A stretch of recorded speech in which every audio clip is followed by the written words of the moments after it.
La Ventana, con Marta del Vado, Cadena SER, 100 años de radio.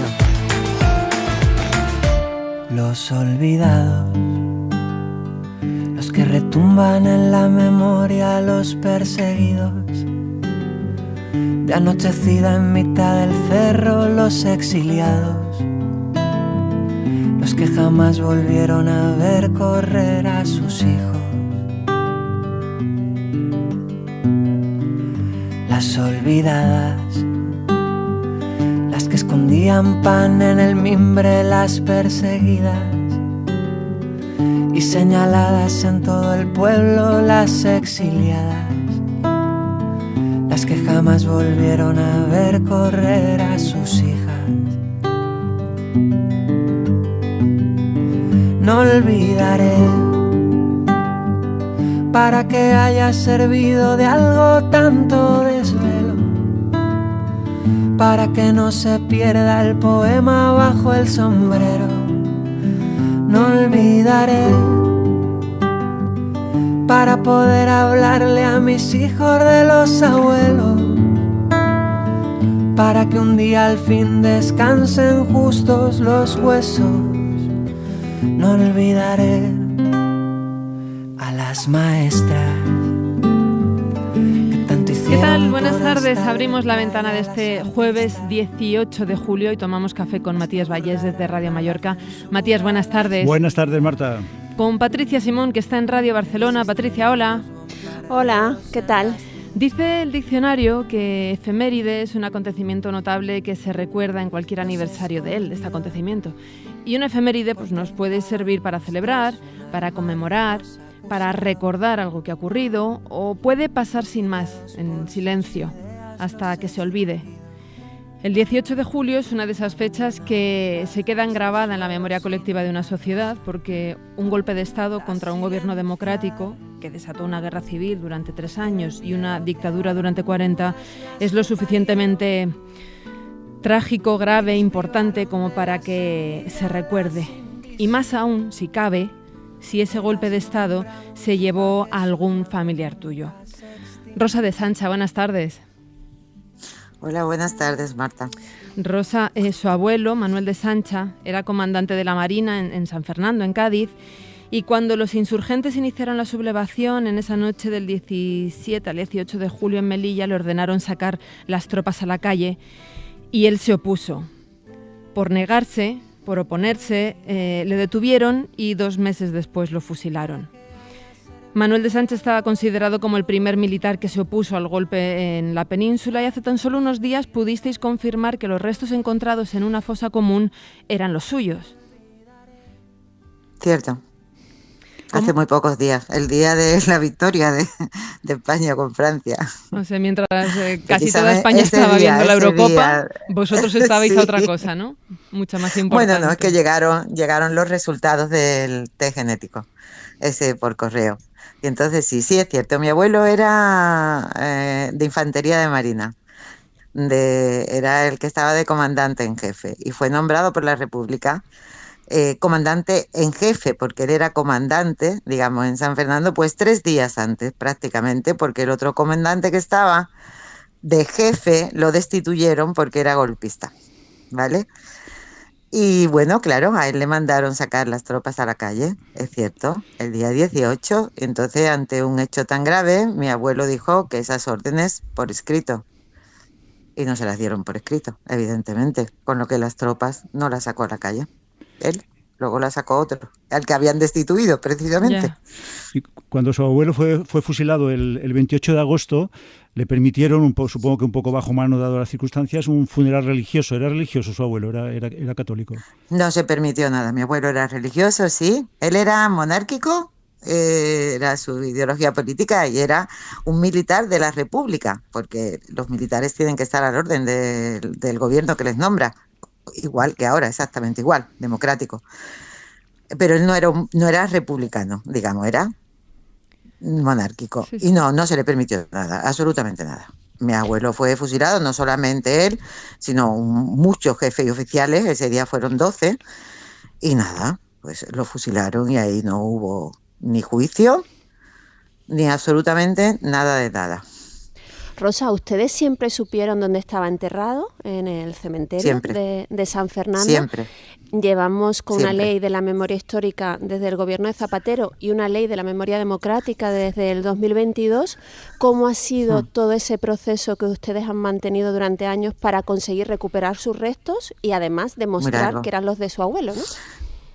A ver, muy largo. Mira, ya un tío mío en el 2003, cuando ya se iba, vamos, en principio se hablaba de memoria histórica, en principio, fíjate que se han tardado cuánto tiempo después, ya intentó mi tío Ángel el ponerse en contacto, digamos, con familiares de que hubieran sido fusilados. Sabíamos que habían sido muchos el 28 de agosto y no se consiguió, evidentemente. Fíjate a las alturas que estamos. Vale, que fue en el 2016 cuando en la fosa del cementerio pues se pudo empezar a decir vamos a investigar, claro, con la ayuda del ayuntamiento y de una ley, que la ley está, claro. Porque si no, no se podría haber hecho. A ver, nosotros siempre supimos dónde estaba mi abuelo, el lugar exacto, exacto, que ha aparecido en el lugar exacto además. ¿Y por qué lo sabían, Rosa? Pues mira, muy fácil, porque mi abuelo era muy querido en San Fernando, porque no por su profesión de militar, sino porque él además era pues director de orquesta, concertista de piano y compositor. Entonces era muy conocido en la ciudad.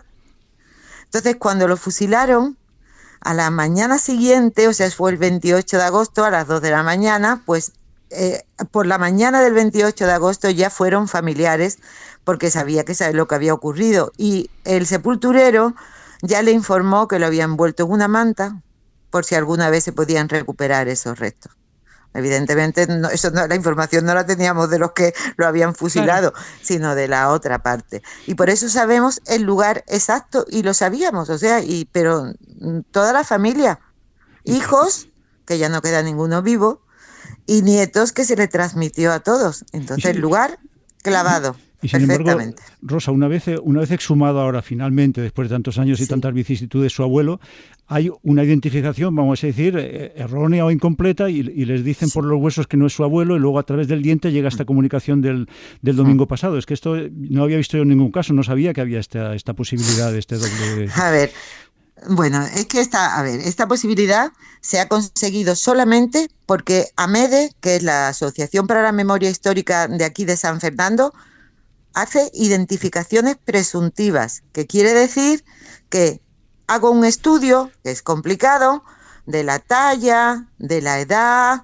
del día que sucedió. Es que nosotros los días los tenemos porque se escribió un libro con los fusilamientos, pero porque una persona que se llamaba Casado, a través de los registros en la iglesia mayor, que el cura que iba, digamos, a los fusilamientos, que también era golpista, pues lo apuntaba todo. Y él, que era un crío, lo fue sacando en un libro. Entonces tenemos fechas de los fusilamientos, por supuesto, de mi abuelo y de muchísima más gente y de muchísimos más días. Entonces lo que pasa es que la Junta de Andalucía tiene, digamos, un concierto con la Universidad de Granada, ¿vale? Para esta identificación de los fusilados. Ellos utilizan el hueso del fémur para el estudio genético. Los estudios genéticos más avanzados son con las muelas. Por supuesto, el de mi abuelo dio negativo. Pero no solamente el de mi abuelo, sino de otros que tienen un hijo o una hija, o sea, familiares directos. Nosotros somos nietos, familiar directo, y también ha dado negativo. Pues la suerte de que tenemos una asociación, de que se ha preocupado, de que lo ha estudiado, de que vio que esos restos eran los de mi abuelo presuntivamente. Y a través de ahí fuimos por privado. Lo hemos pagado nosotros. Tanto el test genético como el perfil genético que hemos tenido que hacer de un descendiente, porque la Junta de Andalucía, digamos, o la Universidad de Granada, pedía una identificación por línea materna porque decía que era más efectivo. No, cuando en el caso de un hombre el cromosoma XY, el Y no desaparece. Entonces, si hay herederos, digamos, de esta genética que se transmite de abuelo a hijo a nieto, ese cromosoma Y se mantiene. Y nosotros, claro, tenemos el 99,9% de coincidencia, alto sí, sí. de coincidencia. Todos los cromosomas son iguales. Rosa, que se no hizo es común mi primo. hablar de los militares que fueran asesinados defendiendo a la República, ¿no? Y yo me estoy acordando de que en el Panteón de Marines Ilustres de San Fernando están enterrados varios de los militares que provocaron la desbandada, que bombardearon a miles de civiles. Sí, cierto. ¿Qué van a hacer Es ahora cierto. ustedes con los restos de su abuelo? No, los restos de mi abuelo van para el panteón de mi abuelo, para en el que está la familia. La familia. O sea, la familia, el que compró él, para la familia. Ahí están enterrados, pues de momento, 3 de sus hijos. Pero están Mi pidiendo padre, un uno de funeral ellos. con todos los honores, ¿no? Nosotros estamos pidiendo que se reconozca lo que hizo mi abuelo. Sabemos que esto en el estamento militar es muy difícil. Lo sabemos. ¿Qué le han dicho desde el Ministerio de difícil. Defensa? De momento la respuesta del Ministerio de Defensa, que ha hablado lo que es a través de la Asociación de AMEDE directamente con el gabinete de la ministra, pues al principio dijeron que sí, que mandarían 2 representantes, no tienen por qué ser autoridades militares, puede ser personal civil del Ministerio de Defensa. Y después ya ahora han dicho, bueno, pues que nos dirijamos a la Delegación de Defensa de Cádiz. Bueno, pues lo haremos también. Sencillamente, nosotros nos gustaría que estuviera, es como una señal de reconocimiento de esos militares que murieron. Entre No lo las sabemos cosas- si lo conseguiremos. Entre las cosas que han pedido Dime. para ese funeral de Estado, en Sí. el que piden que se reconozca el compromiso con la democracia de su abuelo, pedían que Sí. la Infantería de Marina interpretase alguna de sus piezas. Claro. ¿Qué significa para ustedes en términos de reconocimiento también, ¿no? Que la Ley de Memoria Democrática lo recoge, que tienen que hacerse actos de reconocimiento de la verdad y de lo que pasó? Claro, para nosotros mucho. Ten en cuenta que mi abuelo era músico, con lo que tiene muchas composiciones registradas. Una de ellas, que precisamente las escuchamos nosotros a través de la banda de Infantería de Marina, porque a través de un primo mío, que nosotros le cedimos los derechos de autor de todo lo que pudiera existir en la sociedad de autores de mi abuelo, los rescató y él fue el que se movió para conseguir que la banda de Infantería en un acto tocase esa pieza de mi abuelo, que se llama Rama y Cancela, dedicada a los héroes de Filipinas. Y fue súper emocionante, súper emocionante. La importancia No te de los puedes hacer símbolos, una idea. ¿no? Sí. Claro, es escuchar su música que no se había escuchado en casi 100 años y escucharla otra vez, y además por la banda de Infantería de Marina, Exactamente. que es que él era infante de Marina.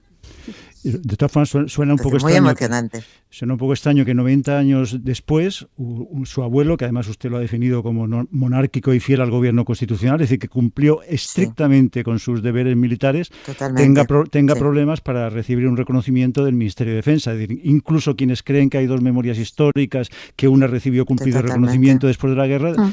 tendrían que respetar hoy que una persona que ni siquiera atiende a esto famoso de los rojos y tal, pues No. recibiera estos honores, ¿no?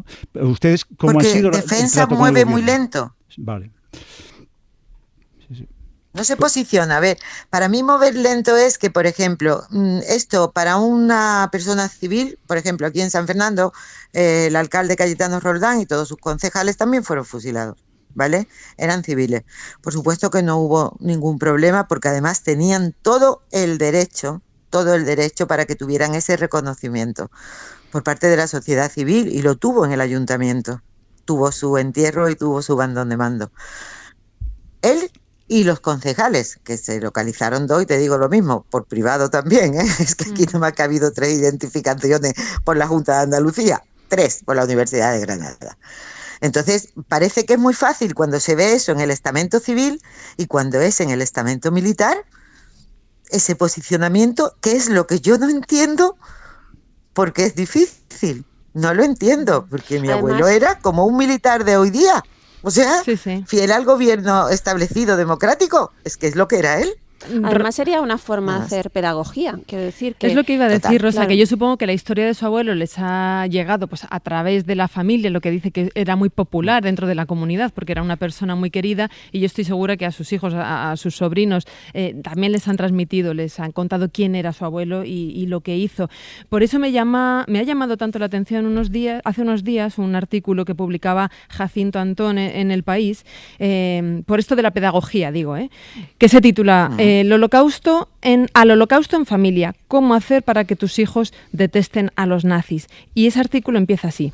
Mi programa educativo de padres se ha centrado en dos cosas, que las niñas amen la vida salvaje y que detesten a los nazis. Habré fracasado con ellas en muchos otros asuntos, pero estos dos temas los llevo bien. Jacinto Antón, buenas tardes. ¿Qué tal? Hola, buenas tardes. ¿Cómo estamos? Pues contentos de saludarte. Hola. No sé si estabas escuchando la historia de Rosa. Sí, la verdad es que es muy interesante, muy interesante. La verdad, nosotros tenemos mucho trabajo que hacer con la memoria en este país. Uno se puede ir de vacaciones en familia a la playa y a la villa de Vanse, creo que no sé cómo se dice. Sí, Vanse, sí. Donde se acordaron los puntos fundamentales para llevar a cabo el holocausto, ¿no? Sí, bueno, son diferentes proyectos de viaje, ¿no? Hay viajes que sirven para unir a la familia en torno a la cosa vacacional y otros que sirven para unirla en torno a la historia, ¿no? Es una forma muy bonita de relacionarte con tus hijos llevándolos a sitios históricos, y estos que tienen que ver con la memoria del holocausto, del nazismo, pues yo creo que son muy necesarios, ¿sabes? Es una forma de viajar en la que puedes aprovechar el conocimiento que tienes histórico para hacer mucha pedagogía, y yo lo veo como una forma de vacuna, no solo para los jóvenes, sino también para los adultos. Es una forma de vacunarte contra el negacionismo, contra incluso el olvido, ¿no? A veces nos olvidamos de todo lo que sucedió, y tenerlo eso presente hoy en día, cuando el mundo se dirige hacia un mundo más de ultraderecha y con odios por todas partes y guerras por todos lados, yo creo que funciona muy bien, ¿sabes? El recordar y el visitar sitios relacionados con la memoria de estas cosas terribles. Y cuando, Jacinto, tú te planteas el artículo, que creo que es muy interesante desde el punto de vista de construcción literaria, digamos, que es un artículo muy personal. Muy divertido, además. Sí, como una labor educativa que tú te pusiste como misión, que tus hijas más o menos amaran la vida salvaje y odiaran a los nazis, ¿no? Tus hijas, ¿qué te preguntaban de la relación entre nazi y el franquismo del que estábamos hablando hasta ahora? Bueno, yo creo que son dos cosas distintas, son dos totalitarismos, pero no hay que olvidar que el totalitarismo nazi, yo creo que es el abismo del horror, o sea, es el sumum. Yo no creo que haya habido nada en la historia. Se ha hablado mucho de la comparación entre el estalinismo y el nazismo. Yo creo que no es comparable. La diferencia es que en otros proyectos totalitarios la ideología estaba por delante, la ideología política. En el totalitarismo nazi, el tema del racismo, el tema del antisemitismo, el odio al otro por lo que es, no por lo que piensa, sino por lo que es, me parece que lo hace muchísimo más terrible. O sea, hay una parte biológica, de odio biológico en el nazismo, que yo creo que lleva un horror como nunca ha habido. Los asesinatos políticos son espantosos, pero tienen una cierta racionalidad. En cambio, los asesinatos por el tema racial son completamente irracionales. O sea, realmente, ¿qué es ser judío? Ser judío no es una diferencia, no marca una diferencia física, y sin embargo los nazis creyeron que había una diferencia física entre unas personas y otras. Quizá el único delito comparable podría haber sido la trata de esclavos, que también deshumanizaba a la gente desde un punto de vista físico, ¿no? Racial, ¿no? Yo creo que el recordar los crímenes del nazismo es un sumum de horror que es muy necesario, y llevar a los jóvenes a ver lugares como como yo comento en el artículo, el Museo Judío de Berlín, o el lugar donde se produjo la villa donde se produjo la conferencia de Wannsee y se decidió el Holocausto. Esto crea una didáctica que sirve para que a través de conocer este totalitarismo, quizá digamos 10, puedes empezar a conocer y defenderte de los demás totalitarismos, ¿no? Yo creo que tiene la idea así de como de vacuna, me parece bastante buena, ¿sabes? Pero en estas condiciones, pero que dices de vacuna, aquello efectivamente fue lo que Hannah Arendt llamaba un eclipse de la condición humana, es decir, como tú describías muy bien, desaparece todo rastro de humanidad, pero en aquel exterminio, por supuesto, más que probado, 6 millones de judíos en los campos de concentración como Auschwitz, que tú visitas con tus hijas, luego, no digo ya tus hijas, pero los jóvenes, ¿qué te preguntan, qué te dicen de lo que está pasando ahora en Gaza con Israel? Es decir, te dicen, porque para ellos tiene que ser un shock todavía más fuerte que para nosotros, ¿no? Para sus mayores. Sí, pero son cosas diferentes, ¿eh? Yo insisto en que lo que está pasando en Gaza es terrible. Desde luego se está cometiendo una masacre de población civil absolutamente injustificable, pero ojo, esto nos tiene que hacer cuestionar lo que fue el Holocausto, ni hacernos cuestionar el sufrimiento del pueblo judío. O sea, esto no puede revertir en un antisemitismo, no tiene nada que ver. No. Es un Estado nuevo, el Estado de Israel, es un Estado militar completamente, y está haciendo unos tipos de políticas de expansión imperialistas que bueno, son absolutamente criticables e indefendibles, por supuesto. Pero, ojo, una cosa es una cosa y otra cosa es otra cosa. Yo creo que hay que diferenciar bien y visitar estos sitios, hacer didáctica sobre Auschwitz, sobre los museos judíos, el pasado judío y tal, es importante también para vacunarnos de la tentación de las comparaciones. Bueno, es la importancia de rescatar la memoria, en realidad, que es de lo que estamos hablando.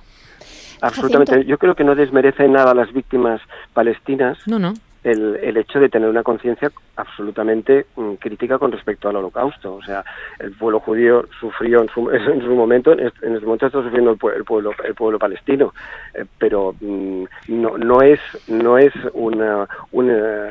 un régimen comparable al régimen nazi, el que está cometiendo las barbaridades que se están cometiendo en Gaza. Jacinto, en el artículo cuando explicas, ¿no?, la conferencia en la que se decidió cómo se iba a cometer el Holocausto de esa forma tan pulcra, tan exquisita en ese palacio, que además hay una película que recomiendo mucho que lo recrea, que se llama La Conferencia. Con Kenneth Branagh. Exacto. Muy bien, explicas muy bien cómo se puede burocratizar, ¿no? Bueno, a veces lo vemos en conferencias sin comparar con lo que está pasando con el genocidio de Gaza, pero me parece interesante ese ejercicio que has hecho durante años y explicas que también fuiste a Auschwitz con tus hijas y que aquí podríamos hacer, sin hacer una comparación, pues a lugares donde ha habido fosas comunes o donde, bueno, al Escorial, por ejemplo, y demás. ¿A qué edades se puede empezar a explicar, ¿no?, pues lo que es un holocausto, lo que es un genocidio, lo que es una guerra civil atroz y todo lo que supuso? Porque me imagino que siempre está la tentación de posponerlo para de alguna forma no sacar de esa inocencia tan maravillosa, ¿no?, que significa la infancia. Yo creo que se puede empezar muy desde el principio, muy desde niños se puede empezar. No olvidemos que los cuentos folclóricos tradicionales contienen muchísimo horror y muchísimo espanto, y son muy aleccionadores también sobre la vida y sobre la muerte. Uno de los grandes errores es pensar que podemos proteger a nuestros hijos de la idea de la muerte, de ideas existenciales y de realidades de la vida que están ahí. Los niños lo perciben todo, desde la muerte de un pájaro y hasta la desaparición, hasta la muerte de un abuelo, hasta ven por la televisión cosas bastante duras. Rosa, vosotros hay que desde el principio, muy desde el principio, y no tener miedo en explicar a los niños realidades de la vida y de la historia que les van a ayudar a protegerse. Rosa, ¿en vuestra familia se ha hablado abiertamente de lo que le pasó a tu abuelo? Siempre. Mi familia puso una esquela, hombre, sin decir que había sido fusilada, pero sí puso una esquela en el año 36 para una misa. Volví a poner una esquela al año siguiente para la misa igual de aniversario. En mi familia nunca ha habido un problema. Es más, en el lugar exacto donde fue fusilado mi abuelo se puso una cruz con su nombre. Y después se cambió y se puso en otro sitio porque, digamos, la fosa es muy grande, la del cementerio de San Fernando, y se volvió a poner otra cruz más grande. A O sea, que vosotros, siempre hemos hablado sin problemas. a vosotros, a ti, ¿te preocupa que se ponga en duda la importancia de la memoria histórica? Me irrita, me enfada. No lo entiendo, sinceramente, no lo entiendo. La memoria histórica empezó de verdad en el año 39, que fue en el año, conforme iban avanzando, pues los que sabían que dónde estaban los restos lo fueron recuperando. ¿De acuerdo? Pero solo para una parte de la población, no para toda. Los perdedores, hasta que no han podido, pues hasta que no ha habido una ley que permite hacer esto. Yo es que la dinámica de la gente que rechaza esto es que no la entiendo, porque el odio... Pero ahora ¿el odio se ha muerto Rosa Regás, Mm. se ha muerto Rosa Regás, que precisamente una de las cosas que decía siempre ella, era una republicana convencida y una persona de izquierdas convencida y tal, siempre decía, las cosas que no soporto y me levanto cuando alguien pone en duda la realidad del franquismo y la maldad del franquismo, y cuando alguien pone en duda que la defensa de la República era lo que había que hacer. Entonces, Claro. hay cosas que tienen que estar claras en la vida, Luego puede todos los matices que queramos, pero hay cosas que tienen que estar muy, muy claras y yo creo que tenemos la obligación democrática de ser muy claros en eso y de ser muy pedagógicos en eso. Pues sí, por eso os agradecemos muchísimo estos minutos en La Ventana a los dos, a Rosa de Sancha y a Jacinto Antón. Muchísimas gracias. Gracias a Muchísimas gracias a vosotros por vosotros. Un abrazo. difundirlo. Lo divisaba y solo divisa el polvo.